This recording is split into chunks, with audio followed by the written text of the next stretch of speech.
करोगे है। आज हम लोग संशोधित आवर्त सारणी के दूसरा रूप, पहला रूप हम लोग लघु आवर्त सारणी पढ़े थे। आज उसी संशोधित आवर्त सारणी का जो बृहद रूप है जिसको हम लोग दीर्घ आवर्त सारणी कहते हैं, वैसे भी दीर्घाकार आवर्त सारणी कहा जाता है। तो दीर्घाकार आवर्त सारणी के जो आवर्त नियम है वो वही है पुराना वाला। जैसे संशोधित आवर्त नियम बताया था ना, प्रमाण क्रमांकों के बढ़ते क्रम में यदि तत्वों को व्यवस्थित किया जाता है तो उसके भौतिक और रासायनिक गुण उसी प्रमाण क्रमांकों के आवर्ती फलन होते हैं। ऐसा बोले थे कि नहीं बोले थे? आज भी वही नियम है, ये नहीं कि उसके नियम नहीं बदल गए, लेकिन सारणी बदल गई। इस सारणी में कुछ खास परिवर्तन किए गए हैं। इसमें पहला परिवर्तन ये हुआ है कि इनका श्रेणी हटा दिया गया। जो 10 पंक्तियों में श्रेणी बांटी गई थी वो श्रेणी नहीं होता है। इसमें 7 क्षैतिज पंक्तियां बनाई गई और 7 क्षैतिज पंक्तियों को आवर्त कहा गया, पहली बात। दूसरी बात, इनके स्तंभों को 18 खड़े स्तंभों में बांटा गया और 18 खड़े स्तंभों को 2 उपवर्गों में बांटा गया। जो खड़े स्तंभ थे उनको वर्ग कहा गया, उन्हें 2 उपवर्गों में बांटा गया, ए और बी में। जैसे इसका नाम अगर रखते हैं तो first A, second A, third A, fourth A, fifth A, sixth A, seventh A और 8 बोलते हैं, समझना इसको। फिर बोलते हैं first B, second B, third B, fourth B, fifth B, sixth B, seventh B और 8 बोलते हैं। अब अंतर क्या है? 8 एक नहीं है, 8 3 कॉलम को 8 बोला गया, यानी 8 3 कॉलमों में है। नहीं तो 8 8 16 ही होता, ये 8 और 8 16 ना होता। 18 कॉलम कहाँ से हो गए? तो 18 कॉलम जो बता रहे हैं उसमें जो 8 3 कॉलम हो गया तो 8 8 16, एक 8 के लेकर के 16 हो गया और 2 कॉलम जो बढ़ गया वो 18 कॉलमों के नहीं हो गया, यानी जो खड़े स्तंभ ने 18 स्तंभ हो गए। इनको 4 ब्लॉक में बांटा गया। पहले के 2 स्तंभों को एस ब्लॉक, बीच के 10 स्तंभों को डी ब्लॉक, बाहर के 6 स्तंभों को पी ब्लॉक और सबसे बाहर रखे हुए 2 श्रेणियों को, जिसको लेम्फेनाइड और एक्टिनाइड श्रेणी कहते हैं, उन दोनों श्रेणियों को एफ ब्लॉक में जगह दिया गया। ये ब्लॉक क्या होता है कि ब्लॉक क्या मतलब होगा? जब इलेक्ट्रॉनिक विन्यास करेंगे तो जो अंतिम कोष का इलेक्ट्रॉन होगा जिस उपकोष में प्रवेश करेगा उसी उपकोष के आधार पर उसको ब्लॉक में बांटा जाता है। जैसे एस ब्लॉक का मतलब हो गया कि अंतिम कोष का इलेक्ट्रॉन यस उपकोष में प्रवेश पाता है। यस उपकोष होता है ना, अगर वही अंतिम कोष का इलेक्ट्रॉन या अंतिम इलेक्ट्रॉन पी उपकोष में प्रवेश पाएगा तो उसको क्या किस ब्लॉक का सदस्य करेंगे? पी ब्लॉक का सदस्य। अगर वह अंतिम इलेक्ट्रॉन डी उपकोष में प्रवेश पाएगा तो डी ब्लॉक का सदस्य हो जाएगा। अंतिम कोष का यानी अंतिम इलेक्ट्रॉन अगर एफ उपकोष में प्रवेश पाएगा तो एफ ब्लॉक का सदस्य कहा जाएगा। हो गया ना ब्लॉक बंटवारा, मतलब वो अंतिम इलेक्ट्रॉन के भरने की जो जगह होती है उस जगह के आधार पर उनका ब्लॉक बांटते हैं। ठीक, अब इसमें जब हम शुरू करते हैं तो हर आवर्तों का अपना नाम होता है। जिसे 7 आवर्त रखे हैं, अब 7 आवर्त में इलेक्ट्रॉनों की तत्वों की संख्या डिसाइड की गई है। जैसे पहले आवर्त में 2 तत्व रखे गए हैं, तो जब 2 तत्व है तो सबसे कम तत्वों की संख्या यही है, इसलिए उनको सबसे छोटा आवर्त कहते हैं, अति लघु आवर्त। संख्या कितनी है इसमें तत्वों की? 2। उसके बाद वाले में 2 और 3 में 8 तत्व स्थान पाए हैं तो उनको लघु आवर्त कहते हैं। अति नहीं बोलेंगे, लघु आवर्त कहते हैं। उसके बाद चौथा और 5वां 18 तत्व उनके उसमें स्थान पाए हैं तो उनका नाम दीर्घ आवर्त होता है। और अंतिम में जो बचता है वो 6 और 7 बचता है। तो 6वां और 7वां इसमें 32 तत्व हैं, तो इनके आधार पर इनका नाम जब रखा गया तो क्या नाम रखा जाएगा?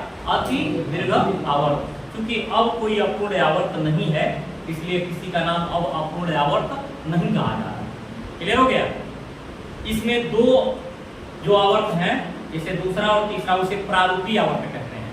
अर्थात उन्हीं तत्वों को जो उस आवर्त में स्थान पाए हैं उन्हीं तत्वों को बेस बना करके, उनके कैरेक्टर को बेस बना करके बाकी सारे तत्वों की गुणों की व्याख्या की जाती है। जैसे होता है ना कोई एक आदर्श व्यक्ति होता है, आदर्श विद्यालय होता है, आदर्श जगह होता है, आदर्श ग्राम होता है, उसी के जैसा और क्षेत्रों को या और क्रियाकलापों को बनाने का काम होता है। तो जो दूसरा और तीसरा आवर्त है उसी को प्रारूपी आवर्त कहते हैं। प्रारूपी समझ में आ रहा है कि नहीं आ रहा? आइडियल तो समझ में आ रहा होगा।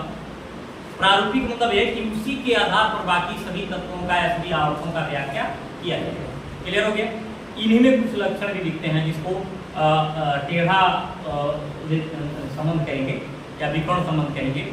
इनके जो पहले सदस्य होते हैं वह क्षार, प्रबल क्षार तत्व होते हैं, क्षार धातु होते हैं। यानी जो शुरू में रखे हुए तत्व हैं और प्रबल क्षार धातु हैं, और जो अंतिम में रखे गए उनको अक्रिय तत्व कहा जाता है। यानी आवर्त सारणी, दीर्घाकार आवर्त सारणी में प्रारंभ में रखे हुए तत्व प्रबल क्षार धातु होते हैं और अंतिम में रखे गए तत्व अक्रिय गैस होते हैं। क्लियर हो गया? उन्हीं के आधार पर एक छोटा सा पहले एक सारणी दे रहा हूँ, पहले उसको समझ लो, उसके बाद सब आगे समझना। इसमें है संशोधित या दीर्घाकार कहना, दीर्घाकार आवर्त सारणी। दीर्घाकार आवर्त सारणी को कहते हैं long arm of periodic table. इनका लक्षण सारणी के माध्यम से समझा रहे हैं। जैसे मान लीजिए आपने एक सारणी यहां तैयार किया, इसमें सबसे पहले आवर्त का नाम रखा, आवर्त में तत्वों की संख्या, और उसके बाद है आवर्त का नाम। तो आवर्त के विषय में मैंने बताया, उसके बाद अब वर्ग के बारे में बताऊंगा। आवर्त कौन सा बताया है? 1 2 3 4 5 6 और 7, यही है ना।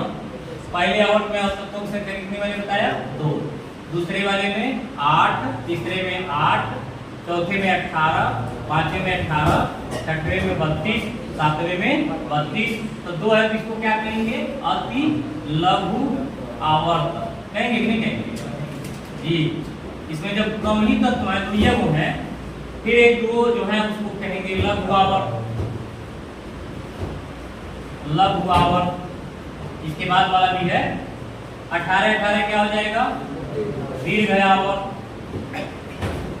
यानी दोनों हो गया दीर्घ आवर्त। ये बड़ा और सबसे ज्यादा हो गया, इसको अति दीर्घ कहेंगे, अति दीर्घ आवर्त, इसको भी कहेंगे अति दीर्घ आवर्त। इतना तो समझ में आ गया होगा, हमको लग रहा है आया है। ये रहे आवर्त के लक्षण, आवर्त के लक्षण। अब है वर्ग के लक्षण, उसका ग्राफ समझ लीजिए। वर्ग में क्या लक्षण देखना है? इस वर्ग के लक्षण में जो कॉलम बांटते हैं, इसमें है पहला, वर्ग में प्रथम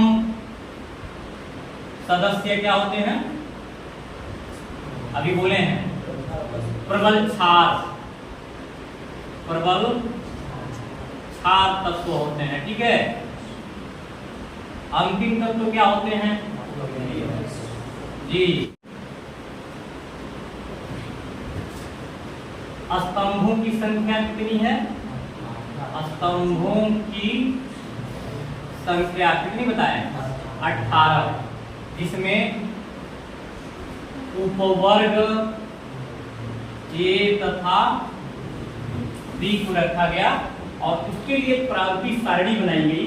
जैसे ये दो स्तंभ जो हैं, इनको हम फर्स्ट ए सेकेंड ए बोलते हैं। क्लियर हो गया? और ये किस ब्लॉक का है? यस ब्लॉक, ठीक है। यहाँ हो गया, यहाँ से आगे बढ़ते हैं और 1 2 3 4 5, 1 2 3 4 हो गया। अब हो गए 6, देखोगे 1 2 3 4 5 6, ये 6 जो बनाए गए, इसमें जैसे सेकेंड ए ध्यान देते हैं, second A, third A, fourth A, fifth A, sixth A, seventh A, और ये हो गया 8 नहीं हुआ, यहाँ 0 हो गया। अक्रिय गैसों में वैक्यूम को उसमें कोई इलेक्ट्रॉन नहीं बचता है, सारा उसका पूरा हो गया रहता है, अतिरिक्त इलेक्ट्रॉन आता है तो उसको जीरो मान लिया जाता है। अब आइए इसके बीच वाले में ये होता है 1 2 3 4 5 6 7 8 और 3 9 10 हो गया है, क्योंकि 1 2 3 4 5 6 7 8 9 10 पूरा हो गया। आप इसको ऐसे कर लीजिए और इनको लिखेंगे तो बड़ा उल्टा लिखा जाता है, यही सब दोष हैं। इनको डी ब्लॉक बोला गया है, डी ब्लॉक, और ये हो गया पी ब्लॉक, और एफ ब्लॉक के लिए अभी जगह बना लिया जाएगा, ठीक है ना। तो इसमें नाम हुआ थर्ड बी, देखोगे सेकेंड डे के बाद थर्ड बी आ गया, फोर्थ बी, ये हो गया फोर्थ बी, फिफ्थ बी थोड़ा सा दिक्कत करेगा, सिक्स्थ बी, सेवेंथ बी हो गया। उसके बाद 8, एक बार और 8 दिक्कत कर रहा है ना, 8 हो गया, कंप्लेन में आएगा तुम्हारे। फिर एक बार और 8, ये बताओ ये कैसे हो सकता है, दोष में जाएगा, मतलब कॉलम में एक कॉलम एक नाम का होना चाहिए, 3 कॉलम एक नाम का हो गया। फिर होता है यहाँ फर्स्ट बी, ये हो गया सेकंड बी, कैसे हो गया, थोड़ा सा इस पे कैरेक्टर के आधार पर इसको व्यवस्थित किया गया है। ये सब थोड़ा उल्टा सीधा दिखने लगा। जैसे अगर यहाँ से क्रम से चलोगे ना, उधर से देखना मैं बोल रहा हूँ, जब क्रम से चला जाता है तो पहले स्तंभ से 18वें स्तंभ तक first A, second A, third B, fourth B, fifth B, sixth B, seventh B, 8 first B, second B, third A, fourth A, fifth A, sixth A, seventh A, 0, 18 बोले। ये कहने में भी दिक्कत कर रहा है, नहीं कर रहा है भाई। अगर ये वाला था तो पूरा 8 तक ये वाला हो गया होता, फिर बी वाला शुरू होता तो वो शुरू होता, लेकिन ऐसा नहीं हुआ। उसके गुणों में कुछ ऐसी दिक्कतें आई जिनके दिक्कतों को ध्यान में रखते हुए ये सब दूर करना पड़ा, ठीक रखना पड़ा। ये पहला आवर्त मैं मान लूँ, इसे दूसरा मान लूँ, ठीक है, इसे तीसरा मान लूँ। अब यहाँ से एक यहाँ बनेगा तो 4 हो जाएगा, यहाँ बनेगा 5 हो जाएगा, यहाँ 6 हो जाएगा, और एक और यहाँ बना दूँ तो हो जाएगा ना 7। क्यों? ये हो गया, और ये 2 कॉलम और मैं बना लूँ यहाँ पे, यहीं पे नीचे, ये इस तरह से। अगर इस तरह से 1 2 3 4 5 6 7 8 9 10 11 12 13, तो इसको कहते हैं 4AF, इसे कहते हैं 5F, और इसका ब्लॉक नाम है F ब्लॉक। क्लियर हुआ? और इसमें ये लेंथेनाइड पहला जो होता है वह लेंथेनाइड श्रेणी बनाता है, और एक जो दूसरा वाला है वो एक्टिनाइड श्रेणी बनाता है। ये जो दूसरा है वो है एक्टिनाइड श्रेणी। एक्टिनाइड श्रेणी मतलब एक्टिनियम से आगे, लेंथेनाइड श्रेणी मतलब लेंथेनम से आगे 14 तत्वों को बाहर करती है। कुछ नाम तो सुन ही रहे हो ना, तत्वों के नाम नहीं, संख्या तो दिमाग में ही रहा है। तो इस तरीके से long form of the periodic table को बनाया गया। पहले में H को, और लास्ट में आइए इसी के लास्ट में HI को स्थान दिया गया। 2 तत्व हो रहा है कि नहीं हो रहा है, चेक करो।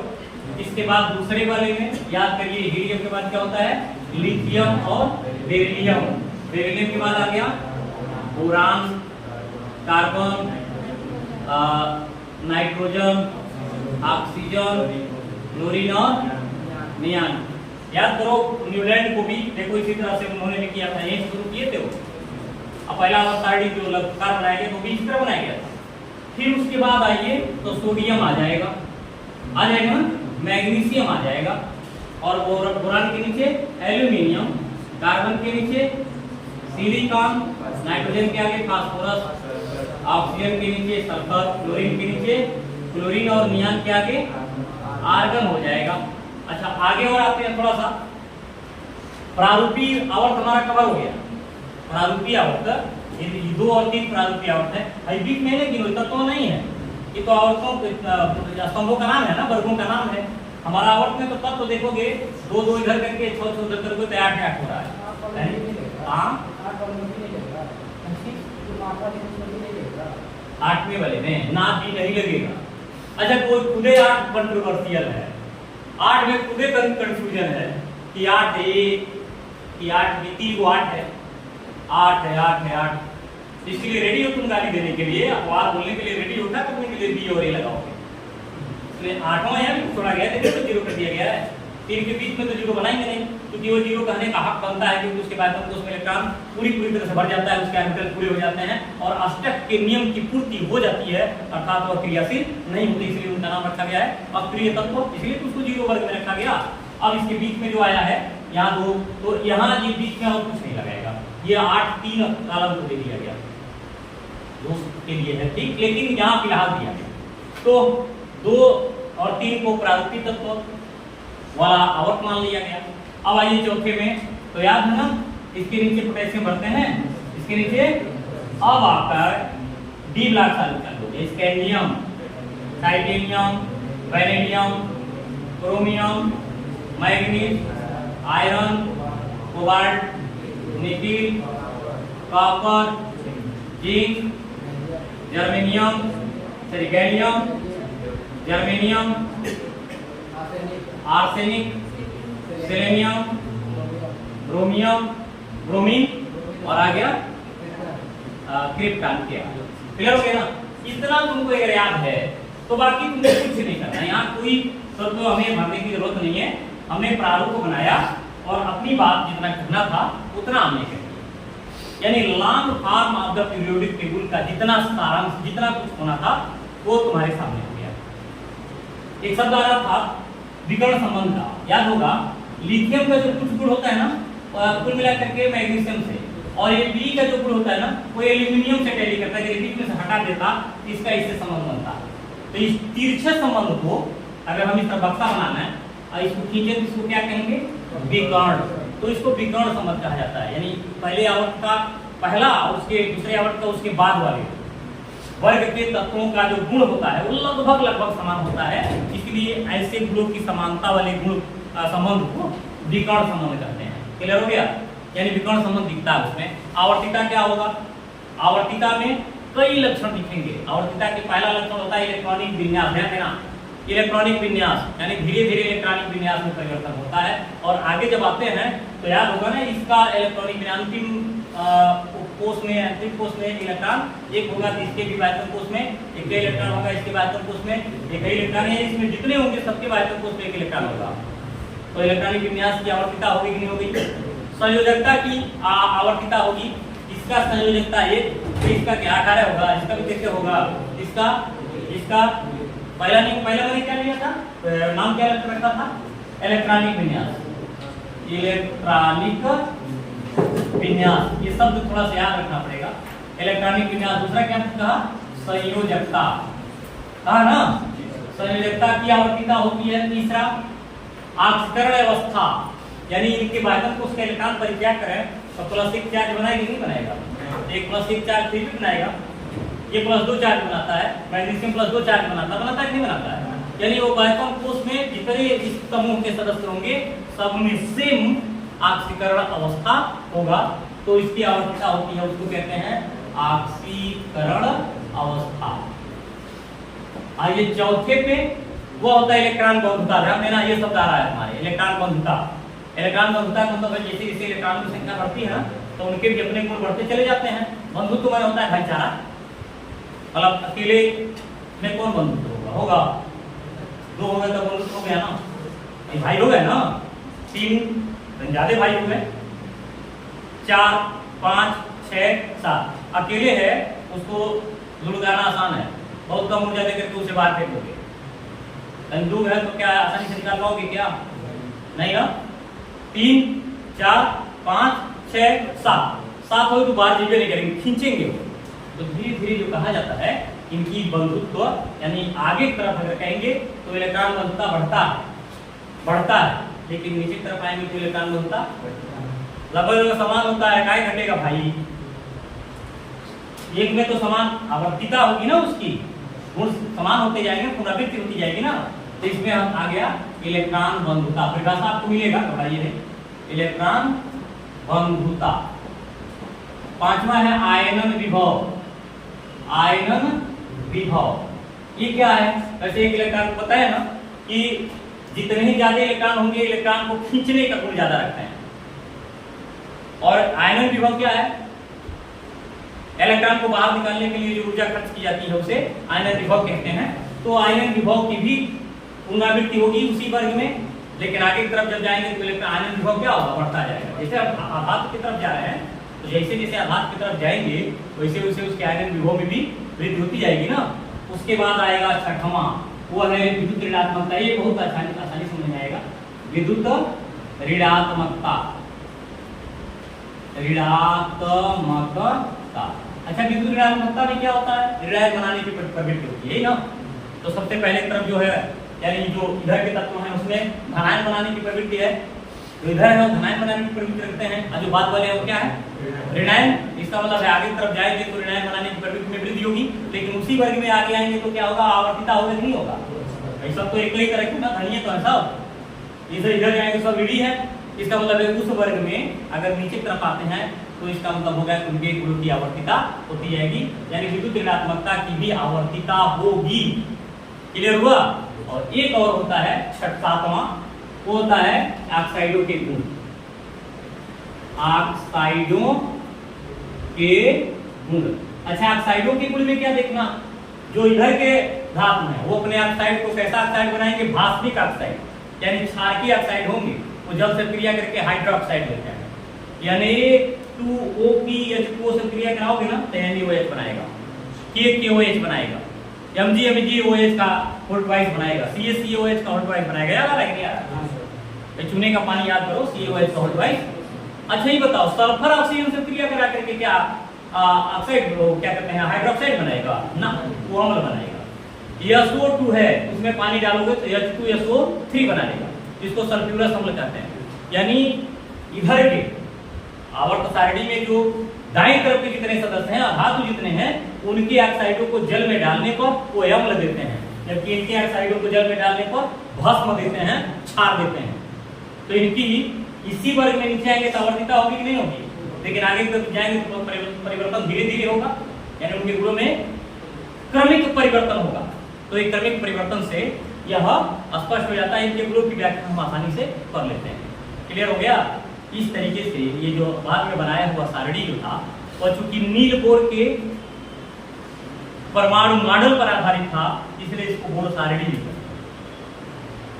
नियम तो मोजले का ही है। 1913 में दिया जाने वाला जो आवर्त नियम था कि परमाणु क्रमांकों के बढ़ते क्रम में तत्वों को व्यवस्थित किया जाता है तो उनके भौतिक और रासायनिक गुण उसी परमाणु क्रमांकों के आवर्ती फलन होते हैं, ये मूल नियम था, उनका आवर्त नियम था। लेकिन जो सारणी बनाई गई पहले वाली सारणी से, यानी लघुकार आवर्त सारणी से इसको बदल दिया गया, इसमें परिवर्तन हुए और इसे दीर्घाकार आवर्त सारणी बना के रख दिया गया।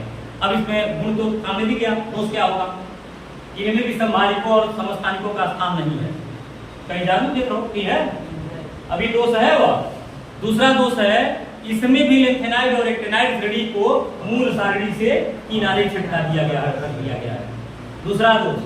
तीसरा, एक कालम का, एक स्तंभ का एक ही नाम होना चाहिए, एक नाम से तीन तीन स्तंभ नहीं होने चाहिए। 8 8 8 3 स्तंभ शो कर रहा है, अर्थात यह दोष है, ये गलत है। और अगला जो सबसे बड़ा समस्या है, हाइड्रोजन का कोई स्थान निश्चित नहीं है। हाइड्रोजन यहाँ भी रहता है, हाइड्रोजन यहाँ भी स्थान पाया हुआ है, अर्थात हाइड्रोजन पहले वर्ग के पहले आवर्त में या पहले आवर्त के पहले वर्ग में भी है और पहले वर्ग आवर्त के 7वें स्थान पर भी उनको स्थान दिया गया है। उस समय इसको हाइड्राइड कहा जाता है, इस समय हाइड्रोजन कहा जाता है, इस समय हाइड्राइड। नाम लिखो, hydride, chloride, chloride, bromide, iodide, astatide. लग रहा है ना एक की तरह आइड बोल रहे हैं ना, तो आइड उस तरह से बन जाता है। इसका मतलब है कि हाइड्रोजन का निश्चित स्थान नहीं है। तो कुल मिलाकर के इस आवर्त सारणी में भी बहुत सारे दोष थे और इस दोष का निराकरण अभी तक नहीं हुआ है। इस लिहाज से यह सारणी हमें अभी भी पढ़नी पड़ेगी।